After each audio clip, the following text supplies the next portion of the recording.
isanandro demiatsoniray oinakaiza mozy zanako izay isanandro ny famindram-bony ianao anety tsy afakampo fa ianao no tsy nety hoe andao vetivety fijanina no manafety tsy hoe tsy nalala tsy zanakadala fa nini ianao nivokaniva fa ianao tena diny tsy foy tsy ariny zany nini antony avy farao avy ny andro iverenanao fitianina ao an-tranoao avinanao vao avy avinanao vao maody avina fanotombo efa sasatra ny andro yandrimidananao avinanao vao avy avinanao vao maody avina fanotombo efa sasatra ny andro yandrimidananao.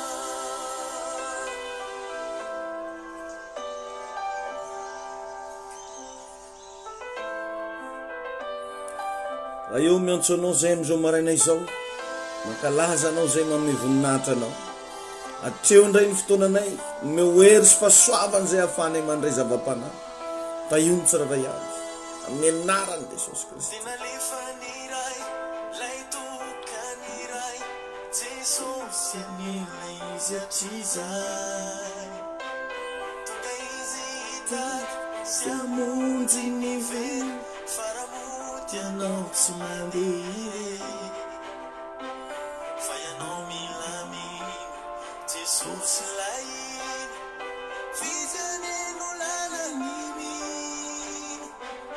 dinalefaniray lay tokaniray Jesosy anilay izy atrizay tonga izy hitady sy amonjy ny velo faramody ianao tsy mandeha farao avy ny andro iverenanao fitianilay an-tranoao avinanao vao avy avinanao vao mbaody avina fanotombo efa sasatra ny andro yandrimidananao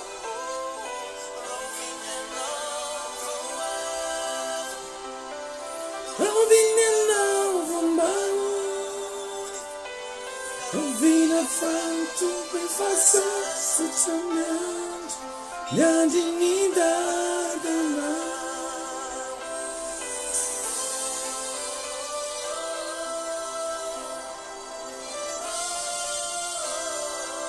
miantso anao zay fanamasina anatsika anay amty maraina ity ampahery ampandresy ampahita fity anaisotra ny vesatra rehetra amin'ny olona zay manaraka mivantana taio manokana tompo fotoananay oh halleluja somaparagadosenderebebesikendegeloya paramonda laboshikalakabanterebebesindo okandroany ny herinao fanamasina ikasika ndraty vahoakanao zay manaraka mivantana mba voninahitra ianaranao rery taina manokana tompo ty fandarany ty resy ny asan'ny devoly rehetra any amin'ny tokantrano tsiraray avy any resy ny sakatsakany resy ny problème amin'ny anarany Jesosy Kristy osy lalabosy angala babandorabobosy tetedeosy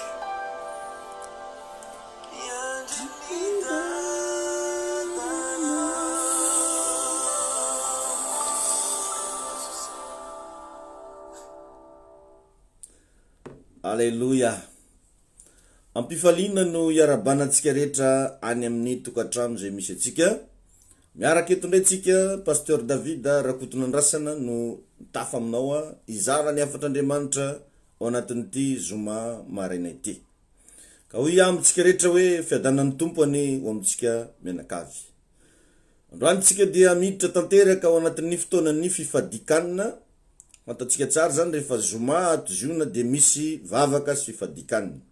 Hoaza avec mihitsy moa zany aveo ny importance ny vavaka sy fifadikanina hoe inona ny zava-miafina ao anatin'izy io satria be da be ny olona manontany hoe fa maninona reo ny tsy misakafo, inona ny antony sy ny sisa sy ny sisa. Eto ihany koa dia mbola tiako mampafantatra antsika zay manaraka mivantana fa ity volana zay diavintsika ity dia nomeny tompo mazava tsara efa mivavaka dia ozy hoe ho volana fahitampity ho antsika menakavy any ity volana ity. Mety efa manana anarana volana ianao amin'ny toerana misy ianao zay tsisy maratsy azy ary eto tsy tonga hoe anadiso zay mba voarainao tamin'ny tompo fa mizara kosa zay mba nomeny tompo ary mino fa mifameno zany satria nizarazaraina samy manana ny azy ny fanomezam-pahasoavana.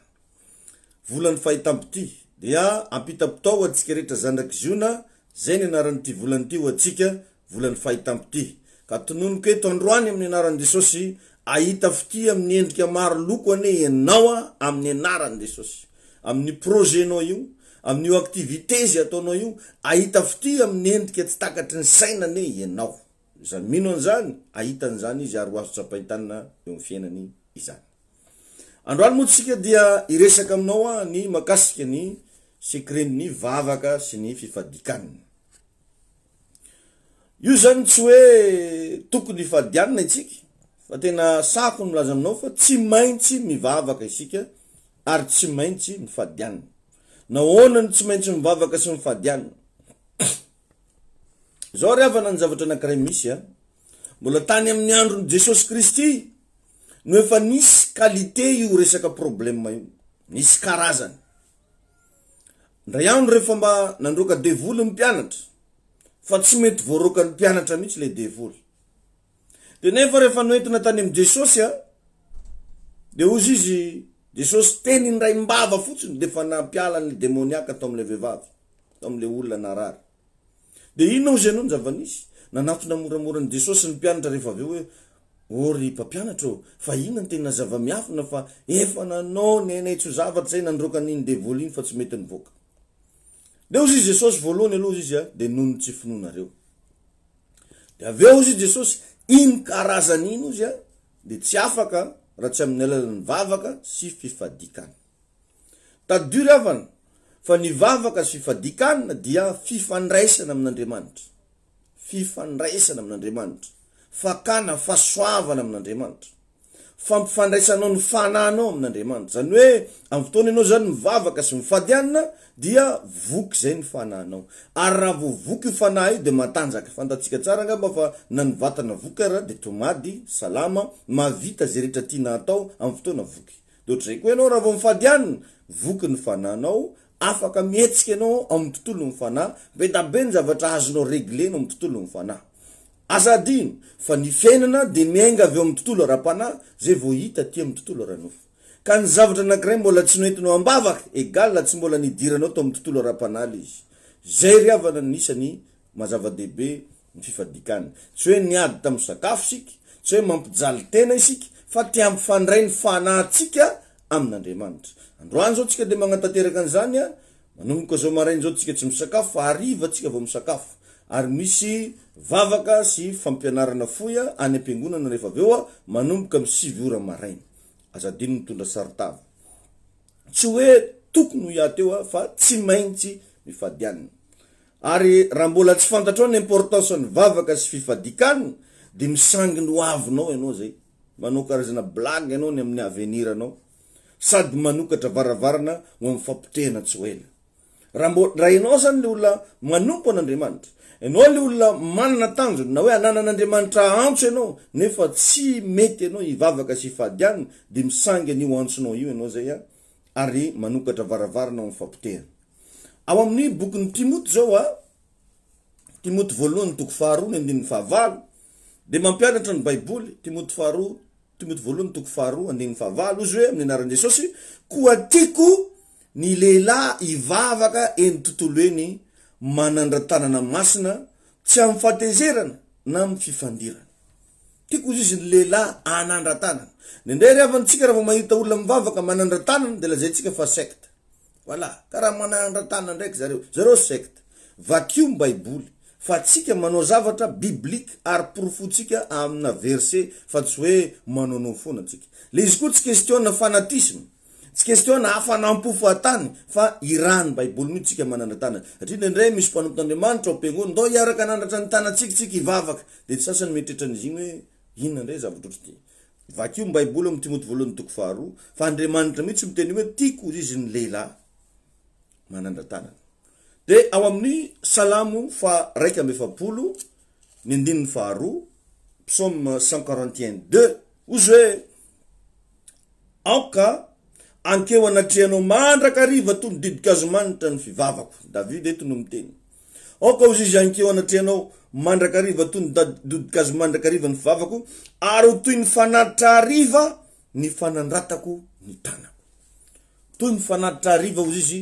ny fanandratako ny tanako tanao mola miresaka ihany izy eto hoe fanandratana tanana baiboly de mampiseho ny importance ny vavaka sy ny fanandratan-tanana ka ny antony fanandrata tanana tsy fanatisme sady tsy atao foana vakio eo amin'ny Exodus 17 otsika amaky ten'Andriamanitra maromaro mihitsy tsika androany maraina Exode 17:8 eto le tantarany Mosesy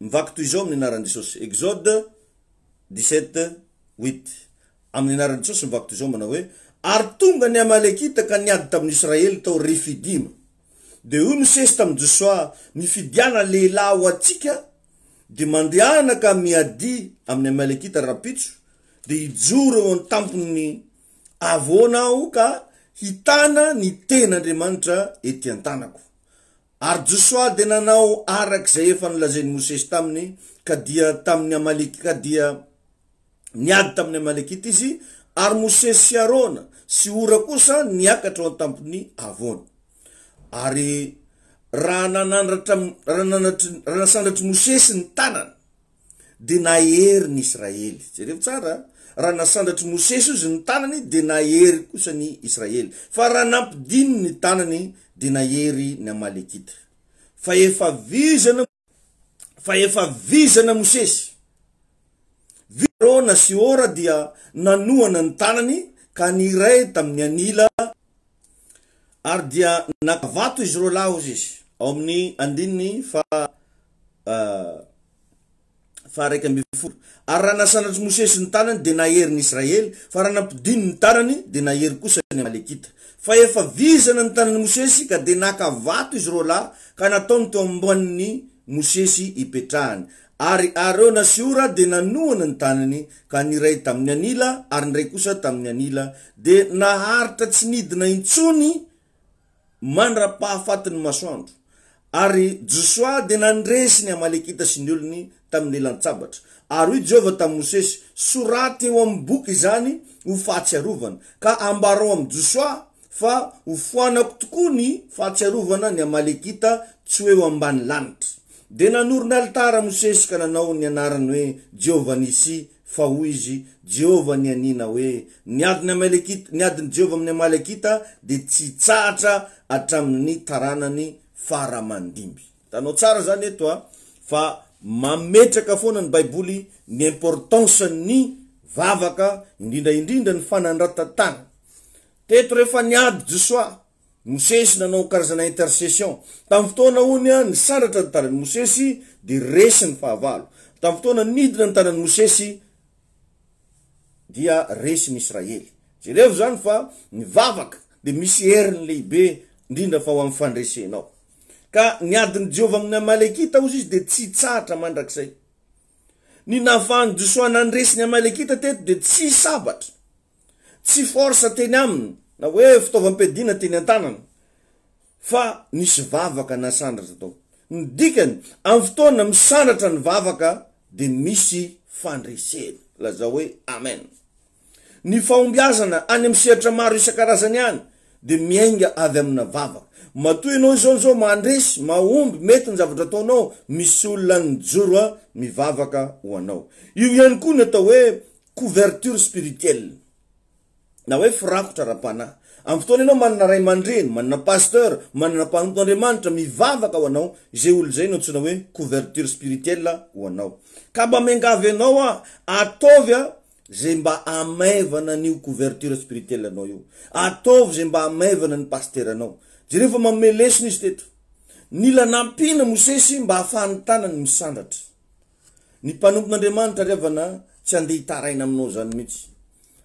Ny mpanompon'Andriamanitra tsy andeha angataka aminao zany mihitsy. Fa raha mba fantanao fa amin'ny alalan'io mpanompon'Andriamanitra io aombiazanao ny fiainany, ndana mba ataovy zay mba ahafaly azy. Ndana mba ampio izy, ndana mba ataovy zay fomba anankiray ahafahanao mba manohana azy. Zany tsy zavatra terina hoe teknika ankolaka ahafahana mahazo zavatra, fa ara-baiboly zany. Misy fotoana ny mpanompon'Andriamanitra mba tsisy vola, misy fotoana ny mpanompon'Andriamanitra mety tsy ampy sakafo, mety marary, mety malahelo, mety mba misy karazana zavatra mba ilainy amin'ny fiainany, fa izy tsy manana nizaniza iresahana. Itsika zanaka ara-panahy mila tonga saina raha fantatrao fa tena couverture spirituelle anao le olona, ndana ataovy zay azony tananao atao eo amin'ny fiainany. Zay ravana nafahany Josoa resy, nanana couverture spirituelle izy. Io zany io tompoko de miainga avy any an-trano io ny fiainany. Amin'ny fotoana vesaranao ny fony rangahavadinao satria ny lany lohany vavy de faible zay le couverture anaty tokantrano. De zay koa raha vao vesaranao foana koa ny pasteur anao, satria io zany mila mba ataonao zay amaivana anazy mba ahafahany mivavaka ho anao. Fa amin'ny fotoana miena ny fiainam-bavaky ny pasteur de miena koa zay ny fiarovana ara-panahy. Satria ny pasteur natao hivavaka ho an'ny ondry, miainga avy any tokantrano. Ka mila pasteur ianao zay manana fotoana ivavahana ho anao naiza misy azy. Mila mpanompon'Andriamanitra ianao zay manana fotoana ivavahana ho anao. Mbola veriko ihany fa amin'ny fotoana mavesatra ny rainao, nananao zavatra nampavesatra azy ianao, de tsaroa fa miantso faharesena ho anao ianao zay. Ka amin'ny fomba hoana ny arovana anao ao anatina vesatra? Tsy possible zany. Amin'ny fomba hoana ny ivavahana ho anao ao anatina vesatra? Ao amin'ny asan'ny apôstôly toko faheninao misy tantarany apôstôly ao, amin'ny fotoana mandroso ny fiangonana de manomboka miseho matetika ny problème. Raha mbola tsy mandroso ny fiangonana tsisy problème. Fa raha vao manomboka mandroso io, manomboka kianina ny pasteur, anaovana resaka isan-karazany, anaovana tsikera, fanavakavahana, fifosana, manomboka mifamaly ny mpino. Fa zay kosa hozy izy Petera aharitra ivavaka, aharitra ny fivavahana sy fampianarana. Tsaroa fa ny tanjon'ny Satana de ny tonga atsika tsy ampivavaka. Ary mbola iverenako kely amitsika fa niadiny zanak'Israely tamin'ny Amalekita io tsy resaka aranofo ihany fa misy resaka ara-panako. Satria ny antony ny Amalekita de tsy iza fa ny taranaky Esau. Taranaky Esau. Vakio fa mbola tao anaty kibo Jakoba, zay lazaina hoe Israely sy Esau, ireo no tsy hoe Amalekita, de efa niady. Tao anaty kibo zareo efa niady. Ary ady ara-panahy le izy. Ary hatramizao en Iran, zay kristianina rehetra, na ianao miova ho musulman, na ianao mivoaka ny firenena, raha tsy zay ianao de vonono ho faty, ary tsy misy pitié aminao izy. Io Esau sy Jakoba. Ny vavaka revana de mariky ny finoana. Ny vavaka de mampitombo ny ositra sy ny autorité zay anananao. Zay ny vavaka. Mampitombo ositra sy ny autorité zay anananao. Io ihany koa ny mahatonga anao hitondra ny voninahitr'Andriamanitra mandehandeha.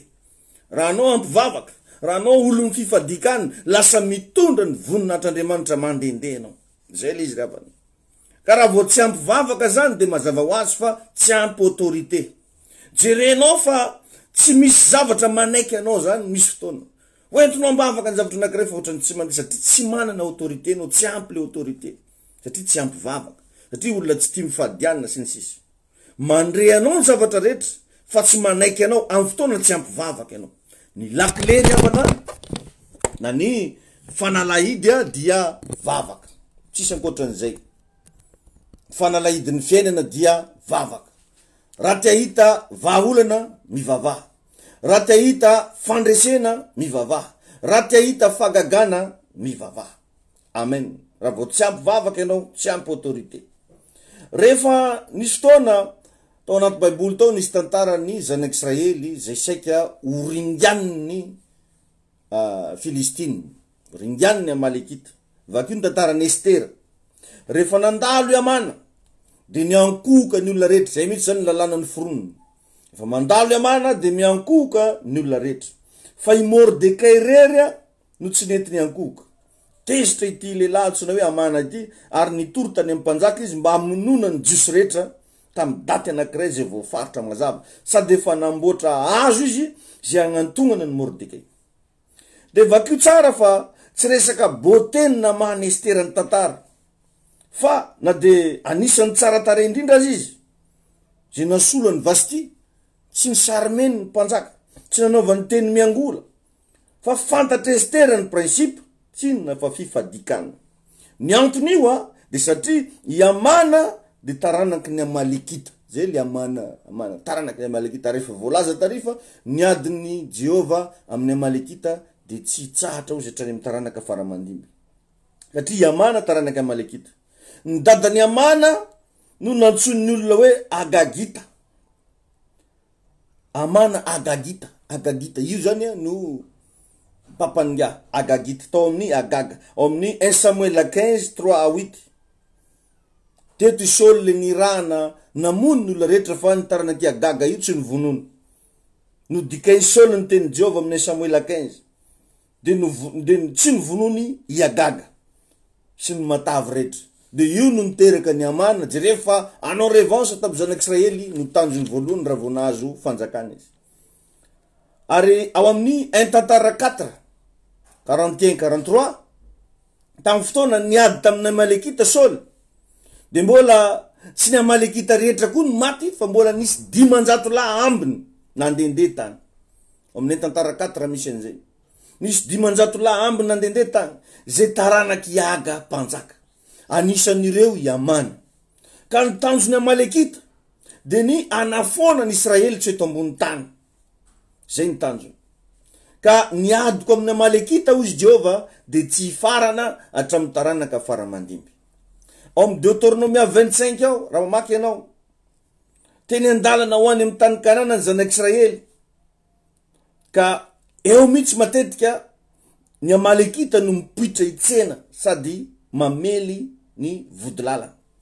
Eny amin'ny lalana, enao le hoany amin'ny fandresenao, enao le hoany amin'ny le zavatra amidinao, enao le hoany amin'ny contrat zay andeha ho signenao, eo no mipoitra ho azy ny Amalekita.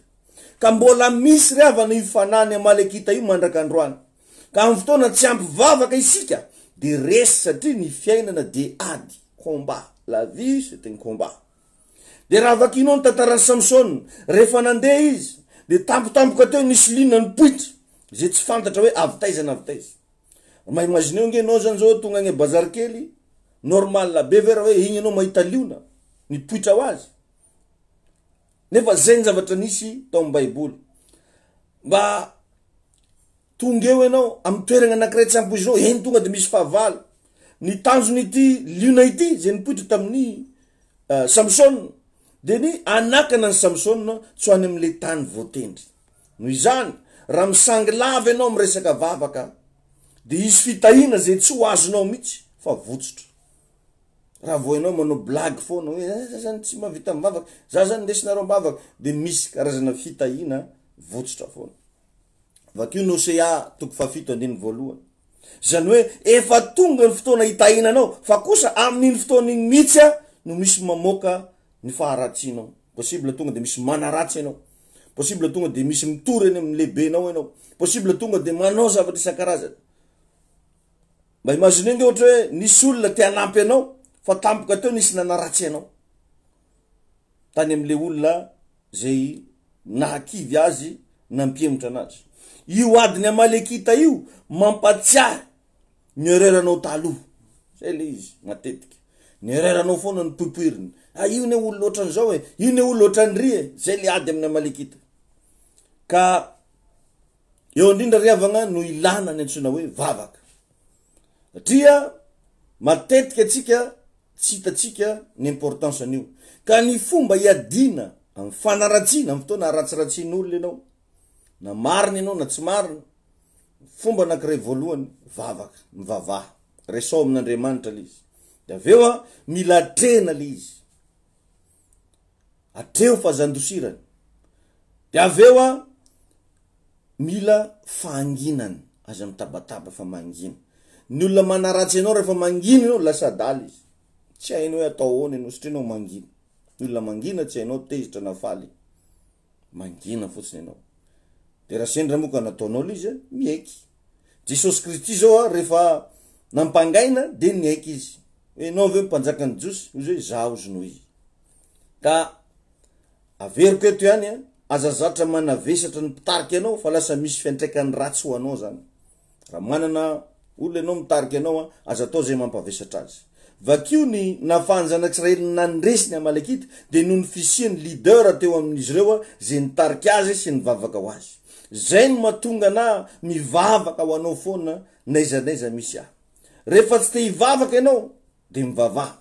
Ary rehefa te hivavaka ianao mivavaha fa ho hitanao ny fahagagan'Andriamanitra. Averiko le mandeha rehefa tsy te hivavaka de mivavaha. Rehefa te hivavaka de mivavaha. Ao anatin'io ihany ravagna ny lakile. Tena ampirisiko ianao azakivy azaketraka. Raha sendra misy zavatra hitanao hoe tady agnateritery fiainao tonga de mivavaha. Midira ao tontolo mifanahy fa ao ihany no afahana miregle an'ity fiainana ity. Ty tsy azo reglena amina mokondoa. Ty tsy azo reglena amin'ny fahalalana maha-olombelona fa ndana regleo amin'ny alalan'ny vavaka. Za de mampirisika ianao na tsy mavita lava be ianao fa mivavaha. Tsika zao toziona dia nampirisina mihitsy ny rehetra isaky ny amin'ny 7 ora alina miaraka mandohalika mivavaka. Any amin'ny tokantrano misy ianao any ianao mivavaka ianao mandohalika. Isaky ny amin'ny 7 ora alina. Zavatra moentinao mivavaka amin'io de mba anafoanana an'ity fanahan'ny coronavirus ity. De aveo mba isiny fifoazam-panahy isam-batan'olo. De fahatelo tsika zao anatin'ny préparation ny méga église anamboatra fiangonana ngeza betsika de hoentina mbavaka ny fanamboarana ny fiangonana io. Zany hoe misy sujet de prière anankitelo fa raha manana ankoatr'izay moa anao tsy ferana.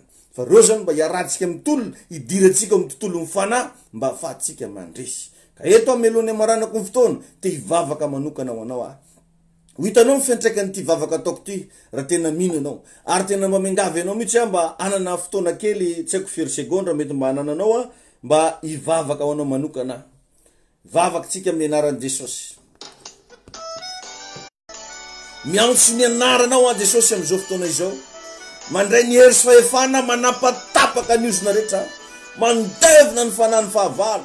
Mandrava an'ireo karazana fanahina liona. Zay zavatra ratsy rehetra manelingelina fiainan'ny olona io roako amin'ny anaran'i Jesosy Kristy. Amin'ity androany ity manapatapaka ny ozona rehetra sy ireo karazana blocage eo fiainanao. Ninona fanelingelina satana ny fiainanao ravo zany, tsy ambino zany, tsy manapahefany zany amin'ny anaran'i Jesosy. Miantso ny ositr'Andriamanitra irosaka aminao amin'izao fotoana izao. Raisy ny ositra, raisy ny ositra. Raisy ny ositra anampy anao ny Andriamanitra ary ampahita fitirana araky ny anaran'ity volana ity. Amin'ny anaran'i Jesosy manonona fanafana amin'ny fiainanao fitahin'Andriamanitra ne ho aminao mandrakizay amin'ny anaran'i Jesosy Kristy.